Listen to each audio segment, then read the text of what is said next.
Hello, I'm Tara Brabazon and welcome to the Post 18, Outside the Tent.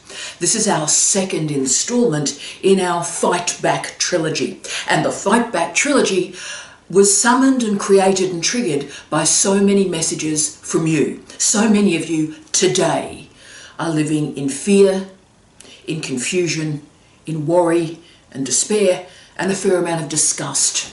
And you've written to me in what you see as an impossible situation to try and get us together to find strategies to get you out of it. Yeah, so the Fight Back trilogy is doing that for you. Now, our last post was on silence, and thank you so much for the amazing feedback that I got on that one.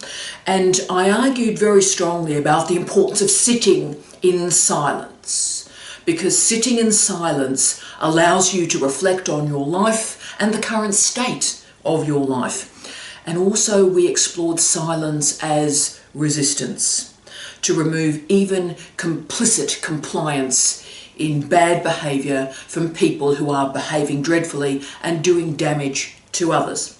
So this post builds on that, and today is very concrete. I want to provide concrete strategies for you today in your personal, professional, working lives to move out of this situation. So yes, we're going to talk about tents. Tents, as in camping, being inside and outside a tent. And what I'm interested in is how power is actualised, marginalised or displaced in particular locations. So the tent this week is a metaphor. It's a metaphor for work. It might be a metaphor for your PhD, relationship with your supervisor or your peers, but let's be honest, it's probably a metaphor for life.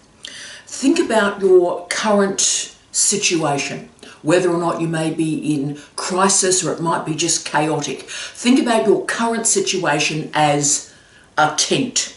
Now you're spending all your energy and time in this tent. Your fears, your worries, your despair are in the tent. And if you start to think about life and work and PhDs as a tent, then you start to gain a consciousness of your actions and your behaviour.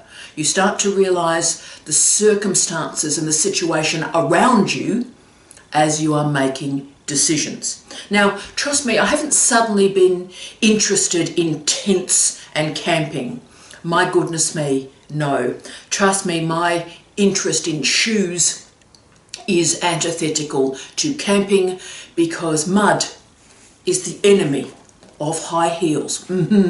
So I do want to talk though about a real historical incident that's gone on to be sort of a cliche, a model for life, and I want to unpick that cliche a bit today. And the actual quote I'm going to use is from Lyndon Johnson, 36th President of the United States. Now, he was a complicated guy, and he certainly had a really complicated presidency. He gained his role, his position, after the assassination of John F. Kennedy. He was having to manage, or indeed not really manage, the Vietnam War and a series of social justice and civil rights movements. Okay, and he also had to manage J. Edgar Hoover. Probably a full-time job in itself. Now, Hoover was the first director of the Federal Bureau of Investigation, the FBI, in the United States. And he was actually the director of the Bureau of Investigation, the organisation before the FBI. So from 1924 until his death in 1972, so by an age of 77, Hoover ran American law enforcement. He modernised policing, he centralised fingerprinting, he also became very interested in forensic science. All amazing, fantastic stuff. But later in life, and particularly after his death, it was shown that he continually abused his power, and he broke the very laws that the FBI were meant to uphold. He attacked political dissidents, and he created a series of blacklists. So Hoover also went on to intimidate and threaten a series of presidents of the United States. And of course these presidents included poor old Lyndon Johnson. And there is a famous incident reported by the late great David Halberstam in the New York Times on October 31st, 1971. Where President Johnson was describing how he and his administration had actually handled J. Edgar Hoover. And Johnson used the following quote, it's brilliant, quote, "Well, it's probably better to have him inside the tent and pissing out rather than outside the tent and pissing in." End of quote. Okay, so this is a great statement and it captures a lot of the sort of salty language and approach from President Johnson. It's a brilliant phrase, but its meaning is also pretty clear. It's better to have the difficult, challenging people in the tent because those in power can watch them, can see what they're doing, rather than those difficult people being outside the tent and we don't have any real idea what they're doing. Now I'm inverting this conversation a little bit today because it's so important for all of us as citizens, as workers, as students to think about power and space and relationships, because I'm aware so many of you today are confronting trauma and bullying and attacks on a daily basis. So how exactly can you handle this? You can't walk away because you've got to work, you've got to support yourself and perhaps a family.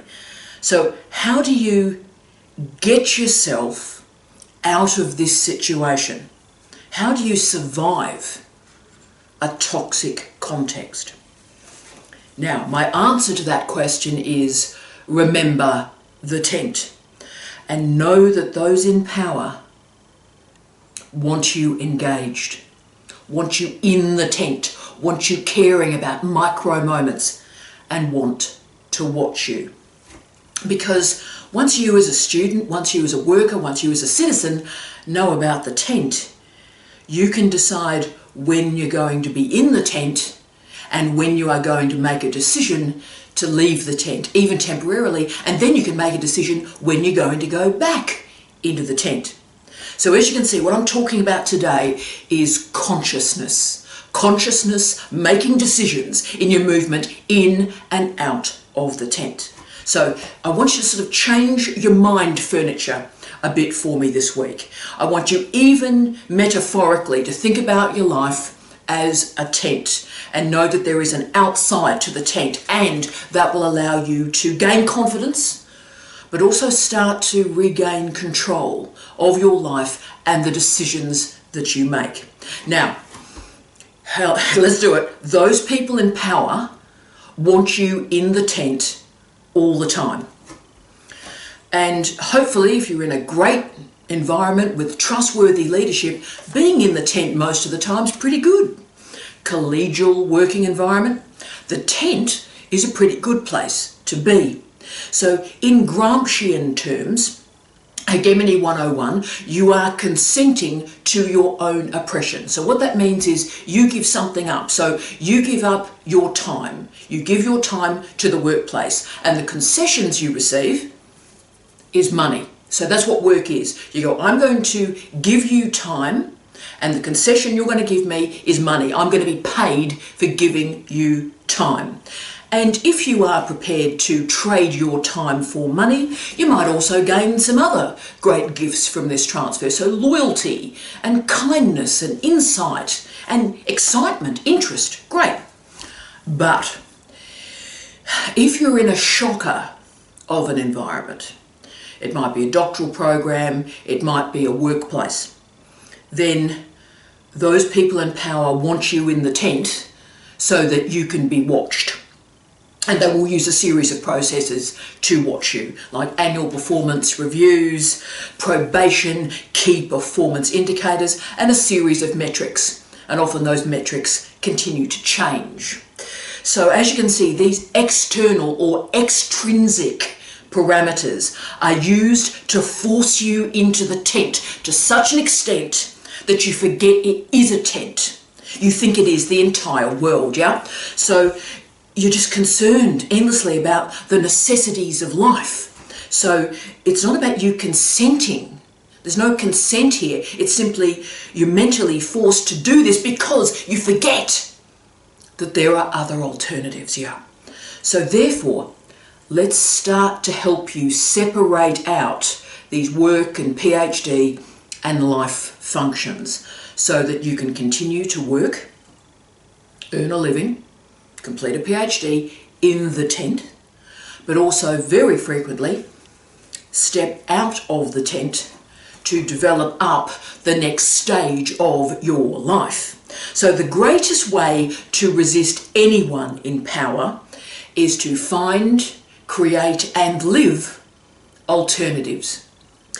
The greatest way to resist a bully is to leave, but the trick is to leave on your own terms. Okay, now as you can hear by my voice, I've been in a lot of these situations, particularly when I was a PhD student and a very junior academic. I was in some pretty tough institutions, and I was in my early career, a series of schools and departments that were absolutely frightening.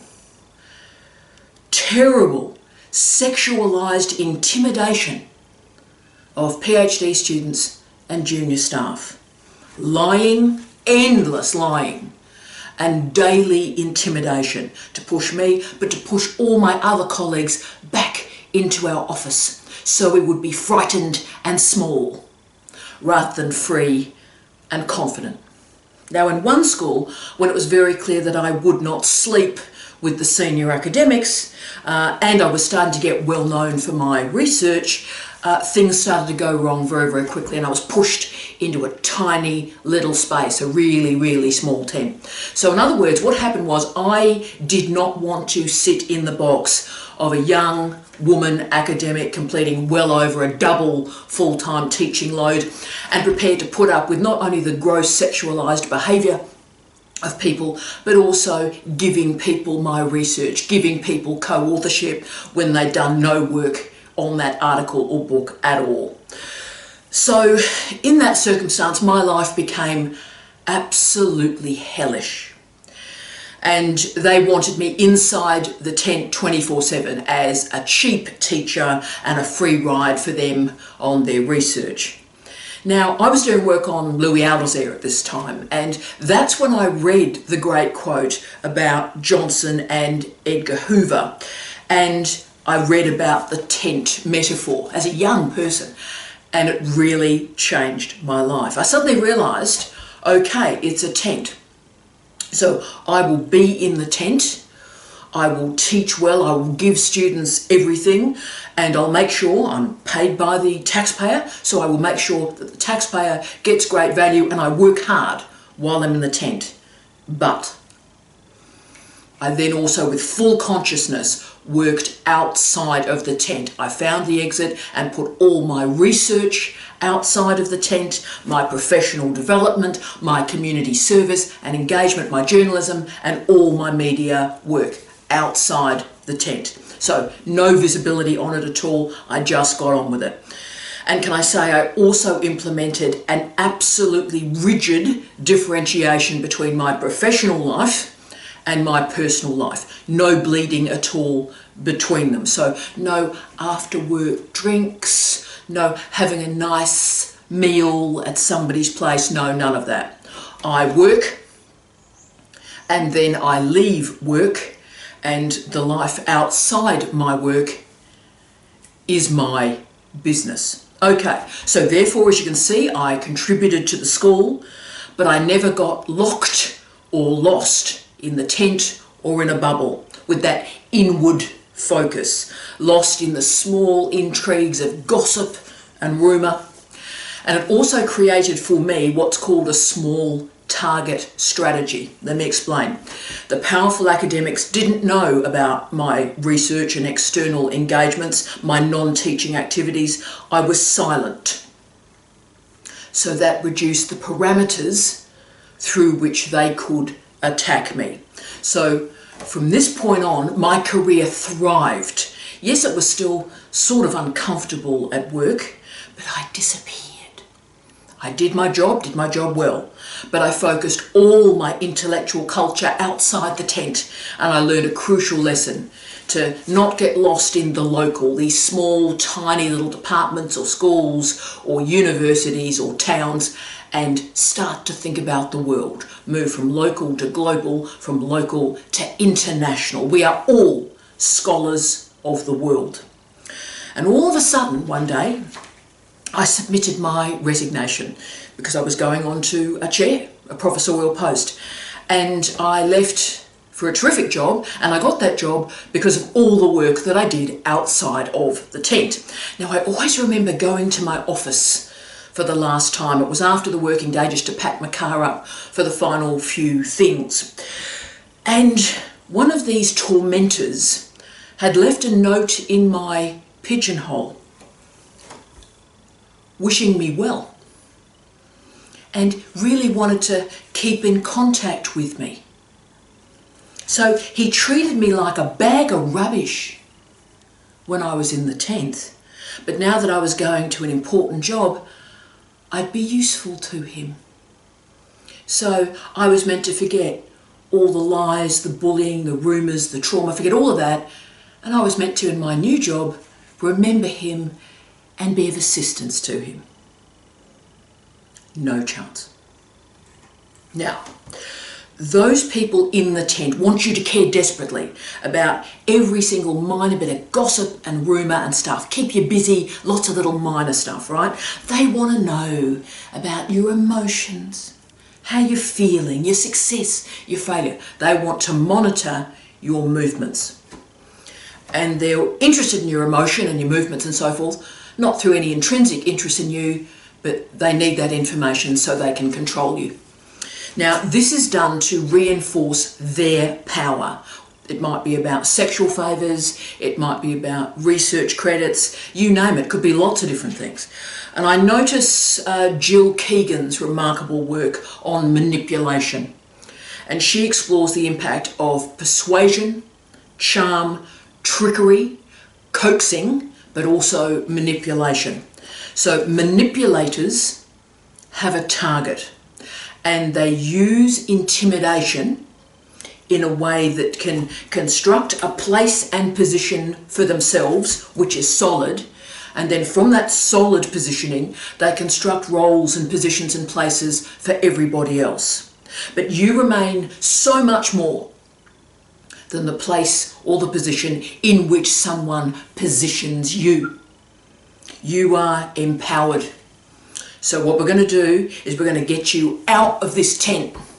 We're going to get you out of this constructed place and get you focused once more on the big ideas: research, engagement, citizenship. So I'm going to finish off the post now with 5 strategies you can use today to get yourself organised, to continue to work and get paid in the tent, but to organise yourself mentally and personally and professionally to live outside of the tent until you can do it permanently. Rule 1. Do not live your life for the accolades of other people. So many of us put up with abuse and rubbish in a tent because we require the validation of other people to give our lives meaning. The greatest freedom any of us will ever experience is when we start to live our lives for ourselves, for the approval of ourselves. You don't need people inside the tent to confirm that you're a good researcher, a good teacher, a good scholar, a decent human. Do not rely on extrinsic valuation for yourself. Uphold intrinsic motivation, your sense of self-worth. You don't need the people in the tent to confirm who you are or your value. Live and think outside of the tent. Gain your sense of self through consciousness and also confidence. experience and expertise. 2, address your insecurities and have a plan B. Now, those critics inside the tent intentionally want to keep you vulnerable, fearful, lying to you so that you think you need them. They focus endlessly on your weaknesses. Now remember, probably most of these people are inventing those weaknesses in the first place. So don't get drawn into the gossip or the comment culture about you. Focus on the fundamentals. Stay healthy, work hard, read, learn, teach well, enact professional development. Okay.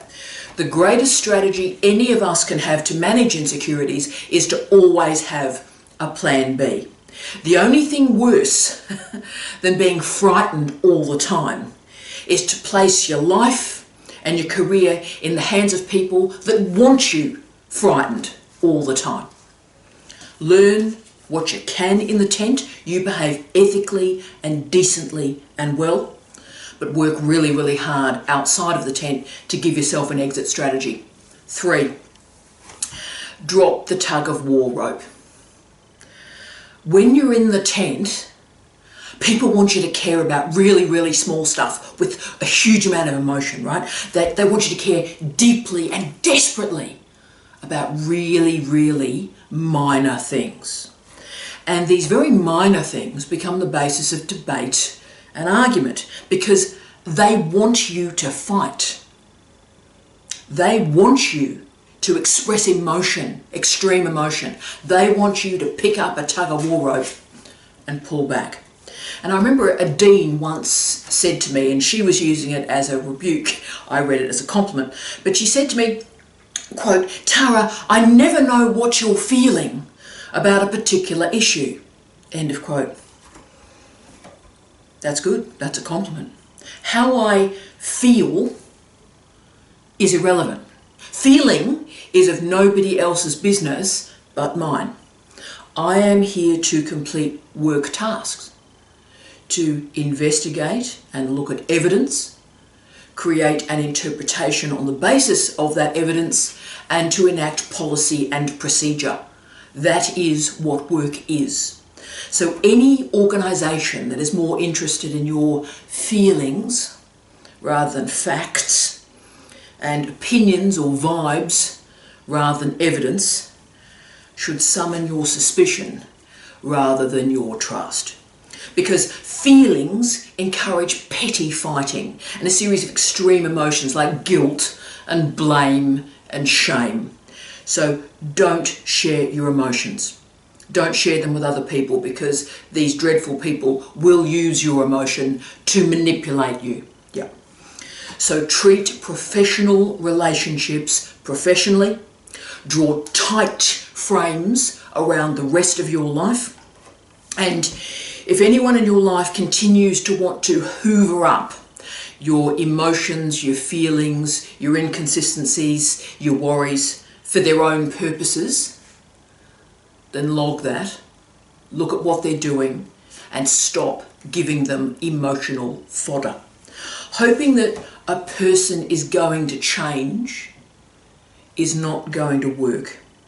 You are going to need to manage these relationships. Know with consciousness when you're inside and when you're outside the tent. Pick your battles and create frameworks for your interactions with these people. So make these interactions planned, careful, small, and predictable. Remember always your goals. What are your goals? Not your goals to enable other people's success. What are your goals? And what I'd advise, I do this a lot, is select and construct very precise moments of engagement with toxic or bullying people. Go into every one of these micro events rested, calm, and alert. And also, you increase the care of yourself and the care of others. Now, you could fight back. You could really pull that tug of war rope, but don't. My strategy has always been drop the tug of war rope. Let them have it. It's something small. Let them have it. Drop the rope. Get out of the tent. 4, crucial one, separate your private life from your working life. Yep. Now, you don't have to like somebody to work with them. You don't have to get involved in their behaviour or their language. A job is a job. A PhD is a PhD. Don't make any of this bigger than it is. So establish your boundaries. Those people in the tent are frequently self-interested and self-absorbed. They're not interested in you. They're interested in what you can do for them. Okay. Now, before digitisation and mobile telephony, we would go to work hard, and then we would come home and have a leisure family time. But because of mobile phones, we're now basically working 24/7. This is what Arnab Gupta has confirmed as we have to now construct limitations of our working day. The technology will have us working 24/7. So we have to make overt decisions about that technology and end our working days. Now, the world is fast, much faster than it was even 5 years ago, but it's also shallower. Casual cruelty proliferates, and there's also increased loneliness and despair. But the gift of living at least some of your life outside of the tent is that it develops intellectual humility, because you see the world beyond the tent and the great people that exist beyond the tent, and that makes you humble, and it also, you realise how much you have left to learn. So self-acceptance is based on self-awareness, and together both configure an authentic, centred sense of self. So be clear in your professional role and your professional persona. Create a tightly organised research program. Be clear about what you're doing. Be clear about what you're not doing. What is your project? What is your methodology? Be clear.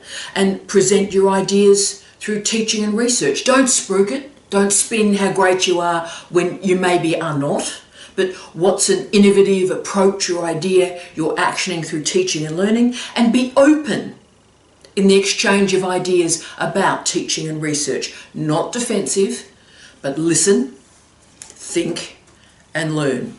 So have a real sense about how you can fit in with your employer and how you can contribute to the employer inside the tent. Don't live an advertisement of yourself. Work out who you are. Be clear about your achievements and your goals inside the tent, and that will allow you to make decisions about when you leave. 5, have low expectations of others and high expectations for yourself. We listened to too many fairy tales when we were kids. We watched too many sitcoms with too many happy endings. Life is not an episode of Friends. It's more likely an episode of South Park. Don't be Kenny. We live in really tough times, and there's not going to be a happy ending. And if there is, we're going to have to create it for ourselves. There's no prince or princess that's going to kiss us or take us to a ball. There's no good witch who'll empower red slippers to bring us home. Always keep your eyes on a much bigger picture. Focus on you and your relationship with your current workplace. Don't get lost in the gossip, the minor political stuff. Doesn't matter at all. And realise that you are the star of your own life. And you know what? You can't see the stars if you're in a tent. You have to get out of the tent to stretch and grow and see the world. So in the tent, focus on your responsibilities, stay cool, Stay calm, avoid gossiping, certainly document the nastiness if it's moving into bullying, but also know when to walk away. Gossip remains a really big problem in the workplace. Belando argues that bullies use gossip to create a culture of humiliation, to render particular people deeply vulnerable. Wow. So these stories are manufactured to humiliate people, but allow those people in the tent to control you, to make you think you don't have alternatives. Now, I've certainly seen this in terms of my own life, wow, of people creating absolute lies about me and seeing the consequences of that. So, for example, those men that I wouldn't sleep with decided obviously if I wouldn't sleep with them, I mustn't be terribly interested in men more generally, and spread rumours accordingly. Bless. So rumours and gossip are used to create instability and confusion. So ignore the gossip, and most importantly, do not contribute to it. Do not render other people vulnerable. Keep yourself nice and stable in the tent. Ensure that your encounters inside the tent are predictable and calm, and most importantly, short. Use the time outside the tent to prepare for the next stage of your life. Assuming that your supervisors or peers will care for you, sadly, that's not necessarily true anymore. It's wonderful if it is, but mostly it's not. Therefore, maintain low expectations, and that means you're incredibly grateful when someone behaves well. And know that those nasty, competitive times, there are plenty of people who will kick you as soon as support you. That's true, understand it. So to succeed, you must know what success looks like for you. What does success look like for you? So maintain high expectations for yourself and your behaviour. And Angie Hammond described this as unpacking. I love this a lot. Unpacking your life. So this means we start to understand in and of ourselves how we handle emotion, how to shift our behaviours and our actions, how to work out our core values, what does success look like, and recognise that we can make choices and we can live with the consequences of those choices. That's a good life. Now, Gregor Steele, I love this, in 2009 wrote a fantastic piece titled, quote, "Metaphors of Life. You are taking the piss," end of quote. Now, he argued when he was at university, the metaphor of life that he was taught was a seesaw. So life would go up and down, successes and failures, the good and the bad would even themselves out a bit. And as he moved through his life, he realised that life is not a seesaw, because life doesn't balance itself out. And we actually have to make decisions about who we are, how much we can take, and how we handle ourselves in our lives. So he moved metaphors from the seesaw to the tent and valued the capacity to move inside and outside of the tent. May we all do the same. I wish you love, light, and peace.